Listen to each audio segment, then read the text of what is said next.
अस्सलाम वालेकुम। सिलसिला है आओ करें बातें और तलाशें हल। जी हाँ डॉक्टर तायरा, रिकॉर्डिंग का अमल शुरू हो चुका है और आज हम फिर एक दफा अपने देखने वालों से माजरत करेंगे कि आज हम जूम के जरिए उनसे बातचीत कर रहे हैं।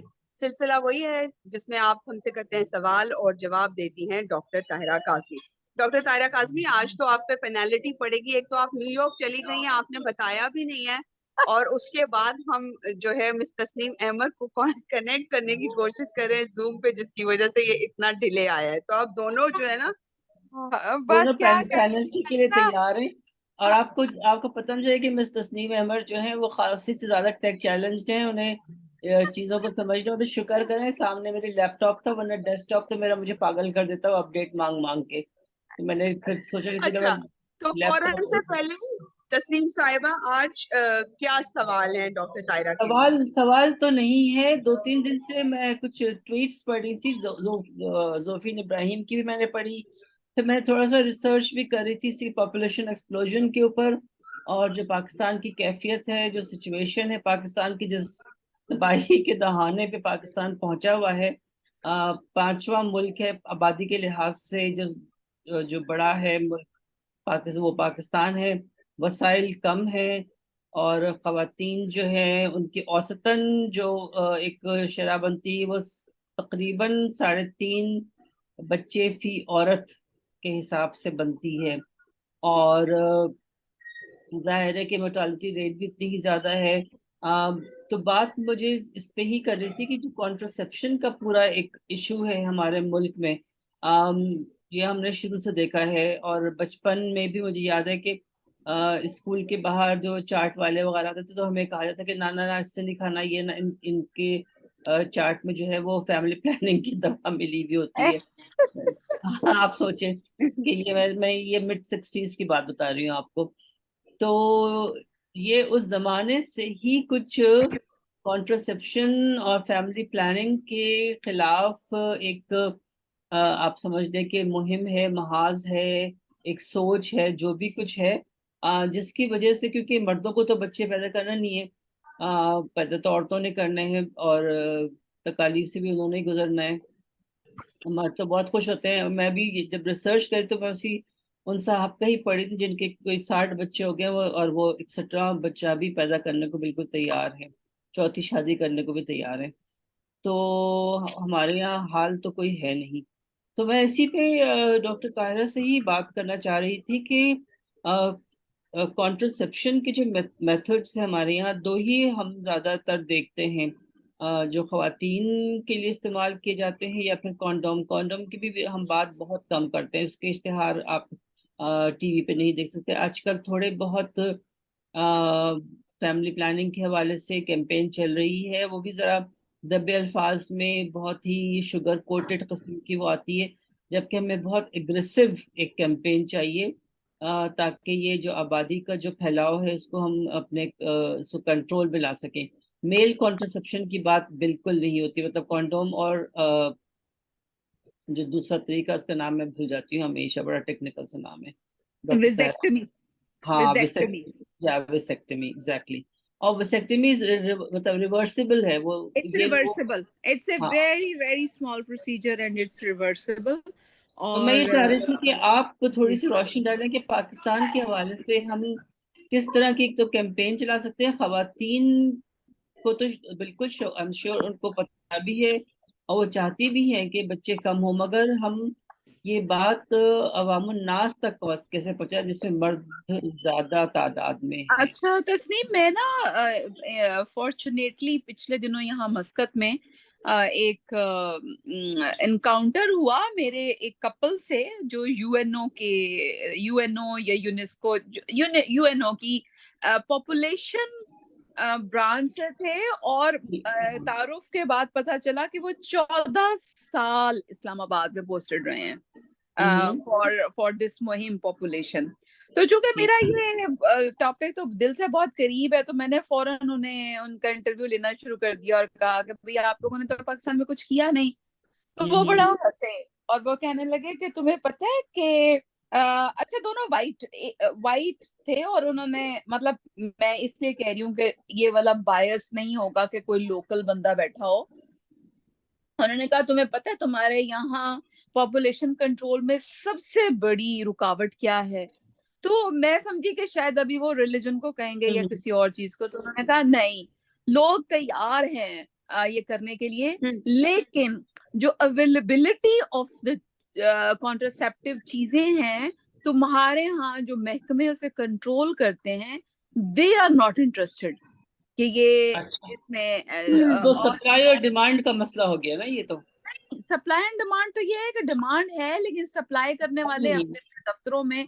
अच्छा, उसके कॉन्टेक्स्ट में मुझे नॉवेल याद आ गया, अनवर सिंह रॉय का नॉवेल है जिल्लतों के असीर, और वो उन्होंने 70s के पस मंजर में लिखा है, और उसमें जो एक साहब हैं, और चूंकि वो सारा शुगुफ्ता की लाइफ पे बेस्ड है, तो उसमें एक साहब हैं जो सारा शुगुफ्ता के पहले हस्बैंड हैं, और सारा शुगुफ्ता भी फैमिली प्लानिंग के दफ्तर में ये लोग काम करते हैं, और फैमिली प्लानिंग की फेक रिपोर्टें बनाकर वहां से अपनी तनख्वाह ली जाती है, और फेक रिपोर्टें कि हमने इतना डिस्ट्रीब्यूट किया, और जो लोग हैं वो दिल ही दिल में इसे खिलाफे शरा भी समझते हैं, और इसलिए वो मुनासिब नहीं समझते कि इन चीजों को आगे फैलाया जाए। यानी ये दोनों चीजों को आप इंटरलिंक करके देखें, ठीक है, कि बेसिकली आपकी जो एडमिनिस्ट्रेटिव अफेयर्स हैं वो ही ये काम नहीं करना चाहते, इस पे बिलीव ही नहीं करते।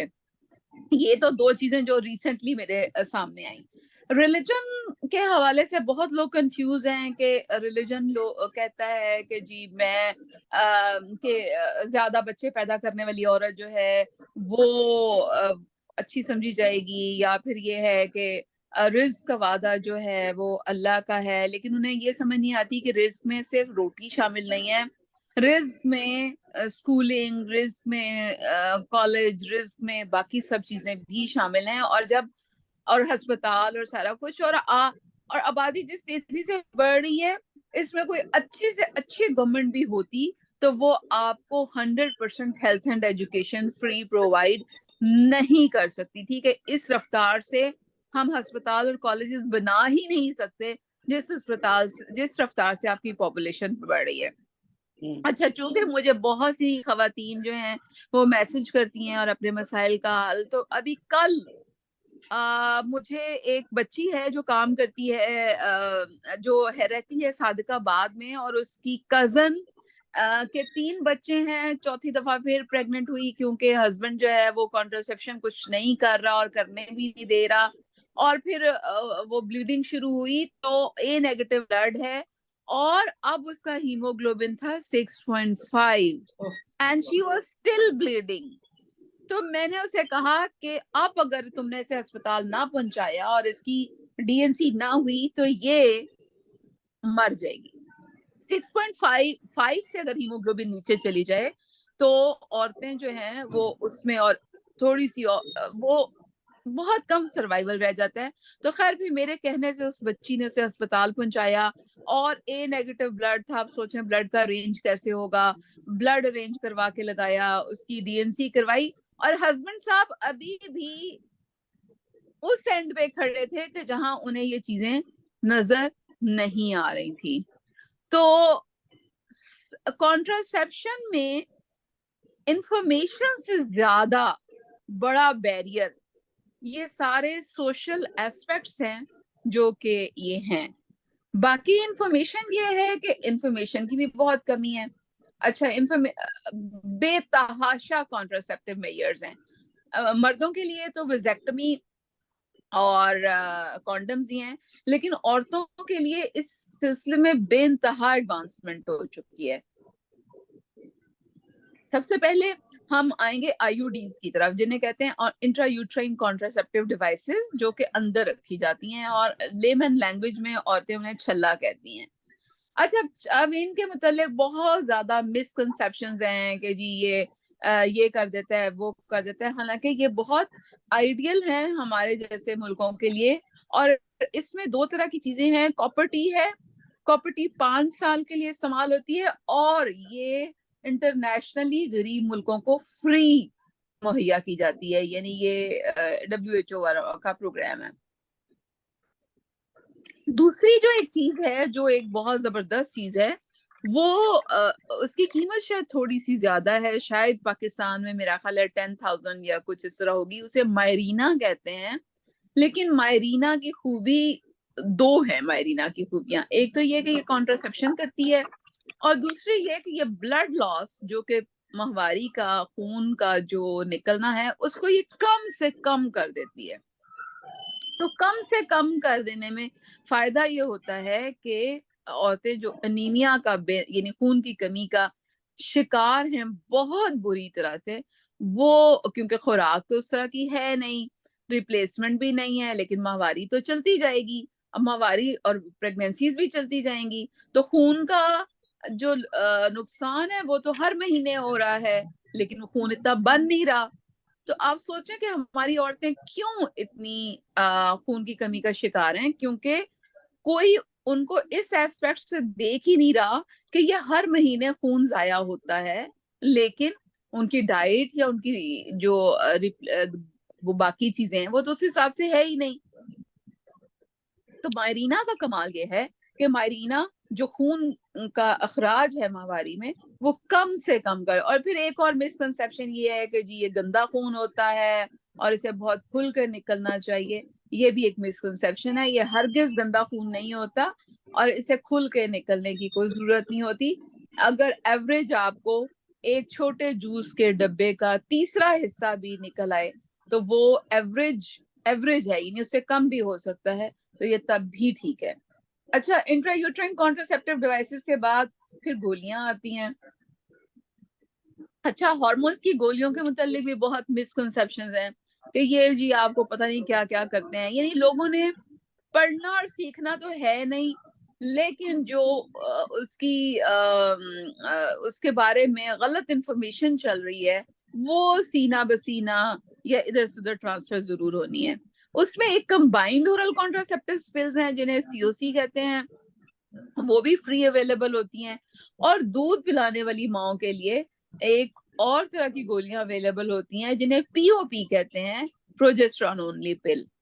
अच्छा, अब पाकिस्तान के चूंकि नाम मुझे आज फैमिला मुझे एक याद है कि एक फैमिला 28 हुआ करती थी और शायद अभी भी है, वो कंबाइंड ओरल कॉन्ट्रासेप्टिव पिल है।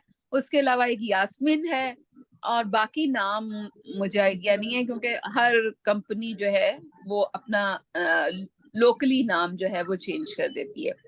अच्छा, उसके अलावा इंजेक्शंस आते हैं और इंजेक्शंस भी फ्रीली अवेलेबल हैं, वो भी फ्री गिने जाते हैं। वो भी हेल्थ सेंटर्स पे मिलते हैं और उसमें ये है कि हर 3 महीने बाद एक टीका लगता है और उन टीकों पे आप चलते जाएं तो उसका भी फायदा ये है कि माहवारी का खून भी कम से कम होगा, बल्कि बाद वो बिल्कुल आता ही नहीं है 4 टीकों के बाद। और उसको जितना अर्सा मर्जी चलाते जाएं उसका कोई प्रॉब्लम नहीं है, यानी हर 3 महीने बाद एक आप टीका लें और उसके बाद अल्लाह अल्लाह खैर सलाह। अच्छा, अच्छा, इसके अलावा एक डॉक्टर, और चीज। हाँ, जी नहीं, मुझे सिर्फ ये पूछना था कि बाज खवातीन जी प्रिकॉशंस लेती हैं वो, कोई, मुझे याद है कि मेरे काम करने जी, वाली बाजू में, बाजू में बाजू में। फिर भी वो प्रेग्नेंट हो गई थी, तो ये न, कैसे अ, हो? नहीं, ये ऐसा नहीं हो सकता। या तो ये है कि उसने वो विंडो पीरियड में रखवाया होगा। अच्छा। विंडो पीरियड का मतलब ये है कि उसने सेक्सुअल एक्टिविटी की होगी और उसके बाद रखवाया होगा। तो वो एक दरमियान में विंडो पीरियड होता है उसके रखवाने और उसके इफेक्टिव होने में। तो ये लोगों को ये चाहिए कि ये नॉर्मली अपने पीरियड्स के दौरान रखवाएं और उसके बाद भी कुछ 2-3 हफ्ते इंतजार करें उसके फुली एक्टिव होने के, और उसके बाद फिर आप सेक्सुअल एक्टिविटी करें। तो वो अच्छा। जो आप बात कर रही हैं वो बाजू में एक कैप्सूल रखा जाता है हाँ जी, हाँ जी। और इनर साइड पे, और वो एक बहुत छोटा सा कट लगा के उसमें हम्म। रखते हैं और वो भी 5 साल के लिए रखा जाता है। जी। ठीक है, तो अब आप देखें कि कितनी ज्यादा चीजें इंटरनेशनली सरकारी तौर पे हमें प्रोवाइड की जाती हैं, जिसमें गोलियां हैं, इंजेक्शंस हैं, कॉन्डम्स हैं, ये बाजू वाले कैप्सूल्स हैं, कॉपर टीज हैं। सिर्फ और सिर्फ मारीना जो है, क्योंकि वो बेसिकली कॉन्ट्रासेप्शन के लिए नहीं बनी थी, वो बेसिकली पीरियड्स के ज्यादा खून का अखराज को कम करने के लिए बनी थी, तो इसलिए वो ज़ाहिर है वो उस प्रोग्राम में नहीं आती। लेकिन मुझे ये हैरत होती है कि खवातीन ये सारे जो तरीके हैं उसको अवेल क्यों नहीं करती। एक जो रीजन जो मुझे दिया जाता है, जी साड़ा खामन नहीं मनता, तो मैं उनसे ये कहती हूँ कि आपने क्या जरूरी है कि आप खामन को से इजाजत लेके अपनी बॉडी की हिफाजत करें? अगर नहीं मान रहा, आप 3-4 बच्चे पैदा कर चुकी हैं, तो आप जाके अगर प्रॉपर्टी रखवा लेंगी या इंजेक्शन लगवा लेंगी, तो आपके हस्बैंड को कैसे पता चलेगा कि आप ये सारा कुछ कर चुकी हैं? और अगर आपका हस्बैंड इतना नॉन कंप्लायंट है और नॉन कोऑपरेटिव है, जो बंदा आपकी सेहत का ख्याल नहीं रख रहा, उससे उसकी आंख के इशारे पे मेरा नहीं ख्याल के चलना कुछ मुनासिब है। आपको अपने जिस्म का एक तो ख्याल करना है अपने लिए, और दूसरी अपनी जिंदगी का ख्याल करना है उन बच्चों के लिए जो आप पैदा कर चुकी हैं। बिल्कुल। अच्छा ये टॉपिक डॉक्टर मेरे तायरा, दिल के ये बहुत क्लोज है। आखिरी बात, मेरी सगी खाला 5 बच्चे पैदा कर चुकी थी, और उसके बाद वो कॉन्ट्रासेप्शन नहीं था कुछ भी, और छठी दफा प्रेग्नेंट हुई और उन्होंने उसे अबॉर्ट कराना चाहा और उसी में उनकी डेथ हो गई। तो वो 5 बच्चे दुनिया में किस तरह रहे, वो एक अलहदा दुख भरी दास्तान है। तो खवातीन, मैं इसलिए बता रही हूँ कि खवातीन को ये समझना चाहिए कि अपने लिए ना सही, लेकिन जिन बच्चों को आप इस दुनिया में ला चुकी हैं उनके लिए अपनी जान की हिफाजत करें, क्योंकि बच्चों की असल में लुक आफ्टर माँ ही कर सकती है और माँ ही करती है। अच्छा, इसमें अच्छा वो डॉक्टर वाली बात तायरा, भी तो आ रही है ना कि इसको जो ये जो जो अन ये जो आपने सप्लाई की बात की थी कि जब जब चीजों की सप्लाई ही नहीं है, तो फिर ये खवातीन कहाँ से ये सारा कुछ करेंगे, ये कॉन्ट्रसेप्शन और ये सारा कुछ, अगर हुकूमती सतह पे जो क्लिनिक्स ये सारे बनाए गए हैं, फैमिली प्लानिंग सेंटर्स, अगर वहां पे ये चीजें हैं ही नहीं, शहरों में तो शायद हो, दूर दराज के इलाकों में अगर नहीं अवेलेबल हैं, तो इनके लिए फिर खवातीन क्या करेंगी? नहीं, मेरा ख्याल ये है कि शायद अवेलेबिलिटी तो वो कुछ ना कुछ करते ही होंगे, उसकी एडवर्टीजमेंट और उसकी काउंसलिंग लोगों के लिए ओके। वो शायद बिल्कुल जीरो है। यानी जो टीम्स बनी होती हैं और जो गली मोहल्लों में जाके काम करती हैं और लोगों को बताती हैं, आजकल तो कुछ दैट इश्तेहार चल रहे हैं वैसे। जी एक और that aspect is almost like zero. और उसमें ये है कि उसमें लोगों के जो जाती बायस हैं कि ये नहीं होना चाहिए या ये है और ये है, वो अपनी जॉब तो कर लेते हैं, लेकिन अपने जाती बायस के बायस उसे बिल्कुल रुइन कर देते हैं। और फिर ये है कि अच्छा जाहिर है हमारे जो लोग पॉलिसी मेकर्स बैठे होते हैं मिनिस्ट्रीज में, वो भी इसको बहुत सीरियसली नहीं लेते। करप्शन वहां भी बहुत है, और जो इतने बेतहाशा फंड्स आते हैं वो मेरा ख्याल है उसी करप्शन की नजर हो जाते हैं। लेकिन मैं उस बात पे बजाय ये कि हम उनकी तरफ से उनको उनकी तरफ देखें और उनकी तरफ से कोई उम्मीद बांधें, मैं औरतों को ये पैगाम देना चाहती हूँ कि अब आप अपनी कमर कस लें, और अगर आपको अपनी जिंदगी की हिफाजत करनी है तो आप अपने आप को एजुकेट करें, उन सारे तरीकों तक पहुंचें जहां से आप अपने आप की, अपने बच्चों की और अपनी जिंदगी की हिफाजत कर सकती हैं। शायस्ता, अब आप शुरू हो जाएं। हाँ, मेरा जो पहला सवाल है ना तस्नीम, वो भी इसी हवाले से है। एक खातून है जो कश्मीर से ताल्लुक रखती हैं, 32 साल की हैं, उनके 4 बच्चे हैं। वो कह रही हैं 3 हफ्ते पहले हस्बैंड के साथ इंटरकोर्स किया, उसके बाद टैबलेट भी ली, बट अब प्रेगनेंसी टेस्ट पॉजिटिव आया है। मैं और मेरे हबी मजीद बच्चे नहीं चाहते। यहाँ 3 डॉक्टर के पास गई हूँ, वो कहती हैं खुदा की मर्जी, अब कुछ नहीं हो सकता। डॉक्टर साहिबा मैं बहुत परेशान हूँ, क्या वाकई कुछ नहीं हो सकता? काइंडली इसका हल सजेस्ट कीजिए, और पिंडी या इस्लामाबाद में किसी अच्छी गायनाकोलॉजिस्ट का रेफरेंस भी दे दीजिए, आपकी बहुत मेहरबानी होगी। देखें, बात यह है कि अब यहाँ पे जब आप प्रेग्नेंट हो जाएं, उसके बाद अगर आप डॉक्टर्स की तरफ देखें तो this is not fair on doctors part. इसलिए कि हमारे वो जो लीगल अबॉर्शंस का लीगल होना या ना होना, वो that is a separate issue, ठीक है। मुझे हमेशा ये हैरत होती है कि जब आप और आपके मियाँ नहीं चाह रहे थे बच्चे, तो आपने ये अज्यूम क्यों किया कि सेक्सुअल एक्टिविटी में अब मजीद बच्चा नहीं हो सकता या नहीं होगा, और अब जब हो गया है तो फिर अब आप उसको डॉक्टर्स के उससे हेल्प, क्योंकि आप डॉक्टर्स को फोर्स नहीं कर सकते अबॉर्शंस के लिए, क्योंकि हमारे यहाँ इसका कोई प्रॉपर लॉ मौजूद नहीं है, और फिर हर किसी की अपनी पर्सनल रिजर्वेशंस होती हैं। वही मैंने कहा कि हर बंदा डिफरेंट। आप देखें, और दूसरी बात है कि अबॉर्शन को सेफ होना चाहिए। आजकल बहुत सी गोलियां ऐसी हैं मार्केट में, लोगों को पता भी है, मेडिकल स्टोर्स वाले अमूमन वो दे देते हैं कि ये गोलियां खा लें तो आपका अबॉर्शन हो जाएगा। हो जाता है लेकिन नहीं भी होता। अच्छा, अब अगर नहीं हुआ तो फिर आप क्या करेंगी? तो इसके लिए आपको किसी ऐसी गायनोकोलॉजिस्ट की जरूरत है जो आपकी अपनी रिजर्वेशंस और बायस से निकल के आपकी हेल्प कर सके, और मेरा ख्याल ये है कि वो देयर आर नॉट मैनी। तो अब मुझे नहीं पता कि मैं आपकी हेल्प कैसे कर सकती हूँ। एग्जैक्टली और जैसे आपने बताया कि प्रिवेंशन, अगर आपको नहीं चाहिए बच्चा तो भाई हाँ, प्रिवेंशन में जाएं, उसमें क्या मसला। बिल्कुल, आप प्रिवेंशन में जाएं, इतनी ज्यादा चीजें। अच्छा, आजकल तो मैं इस बात पे हैरान हूँ कि गूगल जैसी मशीन जो है वो आजकल सबके हाथ में है, जिससे आप क्वेश्चन कर रहे हैं, जिससे आप मैसेंजर पे आ रहे हैं, जिससे आप फेसबुक बना रहे हैं।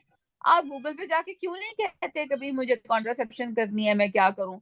दूसरा ये है कि करीबी खानदानी मंसूबाबंदी के जो मरकज थे, जो कि हम बचपन से देखते आ रहे हैं, किसी ना किसी मरकज में आपको जरूर हेल्प मिलेगी। फिर किसी ना किसी गायनोकोलॉजिस्ट के पास चली जाएं, यानी प्रिवेंशन के लिए, तो वो गायनोकोलॉजिस्ट हम्म आपको जरूर बताएंगी कि ये तरीके अवेलेबल हैं। अल्लाह की मर्जी गायनोकोलॉजिस्ट तब कहती है जब आपको हमल हो जाता है और अब आप दौड़े दौड़े हम्म जाते हैं कि इस हमल को जाया करो। फिर वही बात है कि बहुत सारे लोग करना नहीं चाहते, हाथ बंधे हुए हैं, लॉ नहीं है, और बहुत सारी इसमें चीजें हैं। तो फिर आप की जो प्रॉब्लम है वो गायनोकोलॉजिस्ट की प्रॉब्लम तो नहीं है। आपको प्रिवेंशन के लिए जाना चाहिए था, आप उसके लिए बिल्कुल। आप एक्टिव हुए नहीं। अब जब आपको हमल हो गया है तो आप इधर उधर, तो आप पहले क्यों नहीं सोचते कि हर सेक्सुअल एक्टिविटी का नतीजा जो है वो हमल की सूरत में है, चाहे आपको पीरियड्स आ रहे हों, या एक और मिथ ये है कि अगर पीरियड्स नहीं आ रहे तो आपको हमल नहीं हो सकता। पीरियड्स का कोई ताल्लुक नहीं है हमल से। हमल का ताल्लुक है अंडा बनने से, और जिसमें अंडा बाज दफा पीरियड्स के बगैर भी बनता रहता है। इसलिए उस अंडे को सिर्फ एक स्पर्म मिलना चाहिए, जो कि आपके हस्बैंड साहब अगर अनप्रोटेक्टेड इंटरकोर्स कर रहे हैं कॉन्डम के बगैर, तो वो उसे आराम से मिल जाएगा। दूसरी बात यह है कि हस्बैंड्स की भी एक मिसकंसेप्शन है कि अगर हम विजेक्टमी कराएंगे तो शायद हमारी जो है मर्दाना ताकत पे असर पड़ जाएगा, हमें मर्दाना कमजोरी हो जाएगी। ये बिल्कुल गलत है।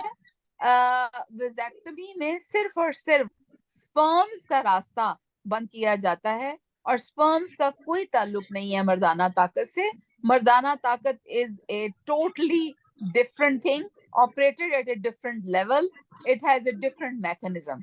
तो सो लोगों को ये समझने की जरूरत है कि, और आदमियों का जो वेजेक्टमी वाला ऑपरेशन है, वो मर्दों का, वो इतना लोकल इंजेक्शन के साथ इतना छोटा प्रोसीजर है कि मेरा ख्याल है उसको 5 मिनट भी नहीं लगता है। तो then it's not matter of the, अच्छा, एक दिन मुझे कोई कह रहा था कि रिज्क अल्लाह की तरफ से मिलता है। मैंने कहा ठीक है, रिज्क अल्लाह की तरफ से मिलता है, तो आपके पास तो सीवेज भी प्रॉपर नहीं है। अच्छा, अब उस रिस्क से बनी हुई सीवेज जो है वो कहाँ जाएगी? आप सोच लें, आपकी प्लेनेट पे तो आपकी जो सारे फुजला निकल रहा है उसको भी डिस्पोज ऑफ करने के लिए आपके पास प्रॉपर बंदोबस्त नहीं है। उसका इंतजाम कौन करेगा? रिस्क तो अल्लाह मियाँ दे देगा, सीवेज का बंदोबस्त कौन करेगा? जिसमें आपकी पिशी पॉटी, प्रेगनेंसी से निकली हुई प्रोडक्ट्स, माहवारी का खून, सब कुछ शामिल है सीवेज में। ये कोई नहीं सोचता। बिल्कुल। प्रिवेंशन पे जाना नहीं, और फिर जब एक दफा चीज हो जाए तो फिर उसका हाँ, कोई हल वो तलाश करना वो है, जिसमें बहुत ज्यादा मैं कॉम्प्लिकेशंस। उसका कोई हल नहीं बता सकती। वो आप खुद ही कोई ऐसी गायनोकोलॉजिस्ट, मोटिवेटेड गायनोकोलॉजिस्ट ढूंढे जो आपकी हेल्प कर सकें। एग्जैक्टली अच्छा, ये है जी एक और सवाल जो मैं शामिल कर रही हूँ। वो कह रही हूँ मैं 40 साल की हूँ, 4 बच्चे ऑपरेशन से हुए, आखिरी बच्ची की एज 10 साल है। मुझे पीरियड्स का भी इशू है, 2 दिन पहले 2 दिन के बाद 10 दिन तक दाग लगता रहता है। अल्ट्रासाउंड करवाया, डॉक्टर ने कहा कि बच्चादानी का साइज थोड़ा बड़ा है। कुछ मेडिसिन दी हैं लेकिन मसला हल नहीं हुआ। वजन 85 केजी के पास है। मैं डाइट अच्छी लेती हूँ, HB12 है, वॉक करती हूँ रोज 45 मिनट जिम के बावजूद भी वेट कम नहीं होता, बस एक्टिव रहती हूँ। ब्लड प्रेशर लो हो जाता है, शुगर की भी केयर ना करूँ तो बढ़ जाती है। तो ये तो इनका बात मसला है सुने, अब। ये सवाल का जो हल है वो उनके सवाल ही में है। ये जो अच्छी डाइट लेना है ना, और वजन कम ना होना है, इसका मतलब हम्म ये है कि she is not taking it proper diet, she is taking the high hmm caloric diet. और जिनको 40 साल की उम्र में 85 वजन और शुगर हो गई है, इसका मतलब ये है कि उनका हाई डाइट का मसला, और अच्छी डाइट का से मतलब शायद उनका ये है कि खूब जूसेस और फ्रूट्स और खूब मुरगन गजाएं और इस तरह वाली, जबकि ये अच्छी डाइट नहीं है। चिप्स और ये सारी और चीजें। और वजन जी। कम करने के लिए आपको अपनी कैलोरिक इनटेक जो है वो कम करनी है, और एक्टिविटी। वही बात मैं हर प्रोग्राम में कहती हूँ, बोरी में जितना डालेंगे उससे उतना निकालेंगे नहीं, तो बोरी का क्या होगा, वजन ज्यादा ही होगा ना। तो इसलिए, और दूसरी बात बढ़ती यह है, जाएगी। और दूसरी बात यह है कि पीरियड्स के मसाइल में मैं बार बार कह चुकी हूँ, इसका ताल्लुक ज्यादा वजन होने से है, इसका ताल्लुक शुगर होने से है, इसका ताल्लुक जो है वो क्योंकि वजन ज्यादा होने से आपके हार्मोन्स गड़बड़ होते हैं। और एक और चीज, 40 के बाद अगर है तो जो 40 के बाद आपको हमेशा डायग्नोस्टिक डीएनसी करानी है, बायोप्सी करा के चेक करवाना है। अब मैं ये बात तस्नीम, मेरा ख्याल है ये बात आप सबको भी जबानी याद होगी जो मैं बातें हर, और मुझे नहीं बिल्कुल। समझ आती कि लोग इसको हर दफा मेरी कही हुई बात को क्यों नहीं सुनते, क्यों नहीं पिछले प्रोग्राम जाके देखते और उससे अपनी मालूमात में इजाफा करते हैं। जी। ये अब ठीक बस। शायद है हाँ, क्या? हाँ, 2-3 सवालात हम और लेंगे ताकि डॉक्टर तायरा भी थोड़ा आराम करें उनको। जी हाँ, बस जी। ये मैं शामिल करी हूँ जो वो कह रही है। हम पीरियड्स के इंतजार में हैं ताकि 7वीं और 21वीं रोज वो टेस्ट करवा लें जो आपने बताया, लेकिन पीरियड्स में इस बार कुछ ज्यादा देर हो गई। कुछ अरसे से ये सिलसिला चला आ रहा है। वजन में इजाफा, हल्क खुश्क और बार बार वॉशरूम के चक्कर। बेशक पानी सारा दिन ना पिए। शुगर टेस्ट की हुई है, वो नॉर्मल है। अब आप बताइए इस सूरत में क्या कर सकते हैं। उम्र 43 साल और शादी खत्म हो चुकी है, लेकिन अभी इरादा है और बच्चों की ख्वाहिश भी। अस्तगफिरुल्लाह, अगर 45 साल की उम्र में और बच्चों का इजाफा है की ख्वाहिश है, तो अल्लाह आपकी हालत पे, अल्लाह आपकी पे रहम करे। और मैं कुछ नहीं कह सकती, बच्चे खाली पैदा नहीं करने होते, बच्चे पालने भी होते हैं। जिसम पहले ही आपका साथ नहीं दे रहा, बार बार बाथरूम जाना पड़ रहा है, और ये सारा कुछ है, ये इस बात का की वो है कि आपको शुगर हो रही है। शुगर जो टेस्ट होती है उंगली से, वो डायग्नोस्टिक नहीं होती, वो सिर्फ शुगर उस वक्त बताती है। अगर आपने शुगर को डायग्नोज करना है कि आपको है कि नहीं, तो एक टेस्ट आता है जिसको कहते हैं ग्लाइकेटेड हीमोग्लोबिन। ग्लाइकेटेड हीमोग्लोबिन, आइंदा सब लोग जो माहवारी से रिलेटेड क्वेश्चन पूछना चाहें और उनकी उम्र 35 से ऊपर हो, वो प्लीज ये टेस्ट भी अपना साथ में करवाएं, ग्लाइकेटेड हीमोग्लोबिन या हीमोग्लोबिन A1C। अगर ये 6.5 से ऊपर है तो इसका मतलब ये है कि आपको शुगर हो चुकी। और माहवारी का, शुगर का और सब मेटाबॉलिक डिसऑर्डर्स का सबसे पहला और प्राइमरी इलाज ये है कि बहनों खुदा के लिए वजन कम करो, एक्टिविटी ज्यादा करो। और ये जो मिसकंसेप्शन है कि उम्र के बढ़ने के साथ ज्यादा अच्छी खुराक चाहिए होती है, वो बिल्कुल गलत है। अपनी खुराक में कमी करो, हेल्दी डाइट खाओ। हेल्दी डाइट का मतलब फ्रूट्स और जूसेस नहीं है, हेल्दी डाइट का मतलब दालें हैं, हेल्दी डाइट का मतलब सब्जियां हैं। सब्जियों और दालों पे चली जाएं, रोटियां, चावल, चीनी, खजूरें, शहद, और ये सब कुछ जो हाई कैलोरी चीजें हैं असली घी, उनको छोड़ दें। असली घी, मक्खन, ये सब। बिल्कुल, असली घी, मक्खन, मलाइयाँ। हम्म। और ये जो मिसकंसेप्शन है कि जी हा आपको तो जी बढ़ती उम्र के साथ ये चीजें ना मिली। आपको सिर्फ एक बात याद रखनी है, बढ़ती उम्र के साथ अगर आपका पेट लटक गया है, बढ़ती उम्र के साथ अगर आपका वजन जो है वो ऊपर जा रहा है, तो इसका मतलब ये है कि आप अपनी बॉडी को डिस्ट्रॉय कर रहे हैं अपने हाथों।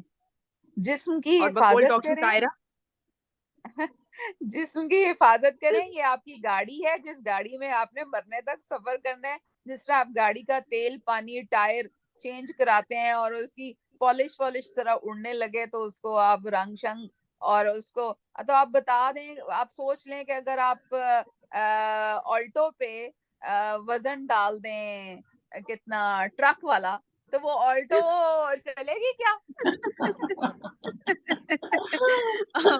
और डॉक्टर तायरा जैसे कहते हैं कि 40 के बाद बच्चे पैदा करना जो है वो एबनॉर्मल बच्चे पैदा होते हैं, तो कोशिश ना करें, मेरा ख्याल है इस देखें, तरह के अमल की। एक तो एबनॉर्मल पैदा होते हैं, दूसरी बात यह है कि आपके जिस्म में ताकत नहीं है। आप पहले ही हम्म। अपने हार्मोनल एंड की तरफ जा रहे हैं। और प्लस ये कि आप मेटाबॉलिक, अच्छा हम तस्नीम याद रखिएगा प्लीज, हम अगली दफा मेटाबॉलिक डिसऑर्डर्स पे बात करेंगे, क्योंकि बिल्कुल। मेटाबॉलिक डिसऑर्डर्स जो हैं वो माहवारी से बहुत ज्यादा इंटरलिंक्ड हैं। और हर बंदे का मसला है मेटाबॉलिक डिसऑर्डर। इसमें मर्द भी शामिल हैं, इसमें औरतें भी शामिल हैं, और ये सारे आपस में इंटरलिंक्ड हैं, जो कि और सारे हार्मोनल बेस्ड हैं। और चूंकि लोगों को इनकी समझ नहीं आती और वो उसकी तरफ, और आखिर उसका एंड मैं आपको बता दूं, मेटाबॉलिक डिसऑर्डर्स का एंड हार्ट अटैक है। ये जो आप ओ। लोग देखते हैं ना, सुनते हैं कि जी सडनली फलाने को हार्ट अटैक हो गया, सडनली फलाने को हार्ट अटैक हो गया, वो हम्म। सडनली कुछ नहीं होता। It's a chain event. और वो चेन इवेंट जो है वो तकरीबन 10-15 साल पहले शुरू होता है, और वो मुसलसल आपको वार्निंग देता है। आप अगर उस वार्निंग पे कान नहीं धरते, और अगर आपको वार्निंग्स का इल्म नहीं है, तो समझ लीजिए कि एंड पे हार्ट अटैक और या फालिज आपका मुंतजिर है। मैं डरा नहीं रही, लेकिन आप अपने इर्द गिर्द देखें तो हर जगह यही है। अच्छा डॉक्टर तायरा, एक छोटा सा सवाल शामिल करते हैं, फिर उसके बाद वाइंड अप जी की जी तरफ जी चलेंगे। वो जी। कह रही हैं कि जी married 1 year ago, ma'am, my wife last period was on 11th April. Her monthly cycle is regular 28 to 32 days. She is having symptoms of pregnancy like nausea, mood swings, light pain, and feeling pressure in abdomen and back. UPT is still negative on 15th day of overdue date. Please guide. She's too much worried about missing period as she had never had. UPT अगर negative है तो ये इसका मतलब है कि pregnancy नहीं है। आजकल जो प्रेगनेंसी टेस्ट हैं वो बहुत सेंसिटिव हैं, और वो चाहे यूरिन में कराएं चाहे ब्लड में करवाएं, वो फौरन बता देते हैं। आप मुझे एक ही दफा ये पीरियड्स मिस हुए हैं। जितना वरी करेंगे उतना पीरियड्स जो हैं वो आपके गड़बड़ होते जाएंगे, क्योंकि पीरियड्स का कंट्रोल जो है वो दिमाग से है। जितना दिमाग में आप इस तरह की एंजाइटी और चीजें भरेंगे, वो सारे के सारे हार्मोनल लेवल्स को अफेक्ट करते हैं। एक तो ये है कि शादी को 1 साल हो गया है, और मेरा ख्याल ये है कि खातून बहुत शदीद स्ट्रेस्ड हैं। कभी तक हमल क्यों नहीं हो रहा? वैसे मुझे बिल्कुल समझ में नहीं आता कि शादी का मकसद क्या, हमल करके लोगों को अपनी ट्रॉफी दिखाना है कि लो जी ਅਸੀਂ ਪਹਿਲੇ ਵਿਆਹ ਕੀਤਾ ਸੀ, ਹੁਣ ਅਸੀਂ ਪੁੱਗ ਗਏ, ਸਾਡੇ ਹੱਥ 'ਚ ਟਰॉफी ਵੀ ਆ ਗਈ ਹੈ। this is not a proper way to live life. हो जाएगा हमल भी।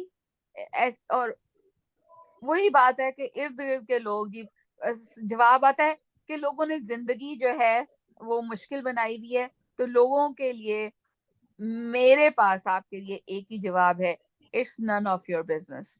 मैंने पिछली दफा एक ब्लॉग भी लिखा था जिसमें मैंने लिखा था कि मेरी अम्मी से बहुत लोग आके पूछते थे कि बहू को बच्चा हुआ कि नहीं, तो वो अम्मी कहती थी भाई मैं तो कभी नहीं पूछती, जब होगा तो खुद ही बता देंगे। और फिर जब मुझसे पूछा तो मैंने कहा क्यों, आपने बच्चे के कपड़े बनाने हैं, आपने बच्चे के लिए मिठाई का ऑर्डर देना है, या आपने बच्चे के अस्पताल की फीस देनी है जो आपको इतनी आप वरिड है। तो you should know how to create a boundary and how to teach people that they should Mind respect your your own business. boundary. हाँ ठीक है, Yes. आप बदतमीज मशहूर होंगे, आप बदजुबान मशहूर होंगे, लेकिन मेरा ख्याल ये है कि इस वक्त हमारे माशरे में जिंदा रहने के लिए थोड़ी बहुत बदतमीजी और बदजुबानी जरूरी है, सीखनी होगी हर औरत को। बिल्कुल जी। शाइस्ता वाइंड अप करें ताकि हम अगले प्रोग्राम का ही बता दें। और डॉक्टर ताहिरा का बहुत शुक्रिया, न्यूयॉर्क से उन्होंने नहीं नहीं पता नहीं किस वक्त सुबह उठ के उन्होंने हमें ज्वाइन कर लिया बगैर बताए कि वो न्यूयॉर्क में है। बहुत शुक्रिया डॉक्टर ताहिरा। और अगले हफ्ते भी आप न्यूयॉर्क में ही होंगी या मस्कत वापस जी आ जी जी, अगले अगले 3 हफ्ते में इधर ही हूँ। असल में आई एम सॉरी, मैं पिछली दफा आपको अपना प्लान बताना भूल गई। मैं ये मेरी एनुअल लीव है, मुझे यहाँ अच्छा, बच्चों के पास आना था। और फिर मुझे चूंकि मैं जेट लैग्ड हूँ तो मुझे कल भी बिल्कुल ख्याल नहीं रहा और बस एकदम, लेकिन मेरे अगर जहन आप में कहीं हमें ब्लॉक कोई था। और टाइम बता दें जो आपको सूट करता हो तो हम उस पे कर लेंगे शाइस्ता। जी हाँ, हाँ, बिल्कुल। हम आप रिकॉर्डिंग कब हमें बता दीजिएगा, हम जूम पे रिकॉर्डिंग कर लेंगे, वो मसला नहीं बल्कि बड़ा मजा आएगा, मैं बाहर बैठ के करूंगी। बाहर है। इतनी अच्छी स्ट्रीट है बाहर यहाँ पे, और इतनी अच्छी हवा चल रही होती है। तो हम लोग शाम के 7 बजे कर लेंगे, मेरा ख्याल है 6 बजे या 7 बजे, जैसे भी आप लोगों को ये मुनासिब लगे। आपका 7 बजे कब? या हमारा 7 बजे? आपके 7 बजे, क्योंकि हमारे साथ। मेरा वो होगा, अभी देखे आपके 3 बजे थे और मेरे सुबह के 5 बजे थे। ओ खुदाया, तो आप अगर तो इसीलिए तो मैं बता रही हूँ कि सुबह 5 बजे जो है, तभी तो मैं अब आपको क्या शक्ल दिखाऊं बिस्तर में जिसमें कह भी। रहे हैं हम अगला जो है वो शाम 7 बजे करेंगे। शाम हाँ, 7 बजे। वैसे तो मैं कहती हूँ कि शेरों के मुंह कोई नहीं धुले होने की जरूरत, लेकिन आज आज शेर जो है ना बहुत ही गंदा मुंदा था। चले, अगली दफा मुलाकात होती है। तारा शाइस्ता वाइंड अप कर लीजिए, जी बिल्कुल वो ठीक, ओके। नंबर्स वगैरह बता दीजिए शाइस्ता, शाइस्ता। शाइस्ता की आवाज शायद वो मेरा ख्याल है कहीं ये हो गया होगा। हेलो, कहीं उनकी तरफ से खत्म। चल तस्नीम, आप ही खत्म चले, करते हैं फिर। मैं शाइस्ता की तरफ से सबको खुदा हाफिज भी कहती हूँ, शुक्रिया विदा करती हूँ कि उन्होंने हमारा साथ दिया। बावजूद ये कि बीच में डिसरप्शन भी हुई। अगली दफा जरूर हमारा प्रोग्राम देखिएगा। हम पाकिस्तान के शाम के 7 बजे हाजिर होंगे। डॉक्टर ताहिरा हमें न्यूयॉर्क से ज्वाइन करेंगी। आपके सवालात का इंतजार रहेगा। फोन नंबर मुझे याद नहीं है, वो सिर्फ शाइस्ता को याद होता है इसलिए मैं फोन नंबर आपसे शेयर नहीं कर सकती, मगर वो आई एम श्योर हमारे फेसबुक वगैरह सब पे ये आपको मिल जाएगा। तो अगली जी, दफा अक्स पे लगा दीजिएगा, अक्स पे लगा हुआ है बिल्कुल, नंबर। वो हमारे मैं भी है अपनी लगा हुआ वॉल पे। सारा। जी, तो अगली दफा तक के लिए खुदा हाफिज, फिर इंशाल्लाह मुलाकात होगी। बहुत ओके, खुदा शुक्रिया। हाफिज, थैंक यू।